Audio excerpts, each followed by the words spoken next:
Good morning. आज देखि पारे सकाळर व्यू केते सुंदर देखा जाउची। खरा जेतु आसी साइलानी तो मस्त लागुची पागटा आज। तो देखि पारे हम बारिपटे आज केते सारा नड़िया गछ अछि। तो तो मु नेक्स्ट वीडियो रे कहितली कि एही गछटा को किए जानिछंती कहबे। तो से गछर ना होची गुआ गछ। तो चलते देखिए हम बारिपटे केते सारा पनीपरिया लागिची। तो देखि पारे कोबी गुरा केते छोट छोट हेइची।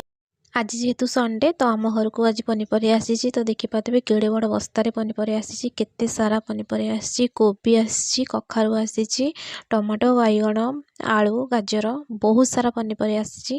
तो गाधिक आसारा पर खाया मोर रेडी है पखाल भात, आलू भजा, मिक्सचर आउ गुड इवनिंग। तो आज इवनिंग रे मु बनैबी गुपचुप। तो चलते देखिए गुपचुप रेसिपी।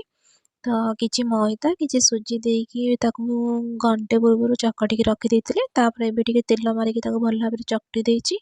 चकटी सारला परे ताकू बेलना पट्टे जेमती रोटी बेलंती तो सेमती बेली देबे। तापर छोटो गोटे छोटो खोल आनिकी ताकू गोल गोल करी काटी देबे। तो काटी सारला परे तो ओदा टिके थिबो तो ताकू छाणीबे। तो देखि पाथबे केते सुंदर भाबरे फुल्लुची गुपचुप गुरा मोर रेडी हो सारी। तो देखि पाते केते क्रिस्पी देखा जाउची गुपचुप गुरा बहुत टेस्ट थिला। तो निश्चय थरे ट्राई करंतु। तो वीडियो जदि भल लागिछि लाइक शेयर कमेंट सब्सक्राइब करे जमरा भूलेबेन। Thank you so much. जय जगन्नाथ।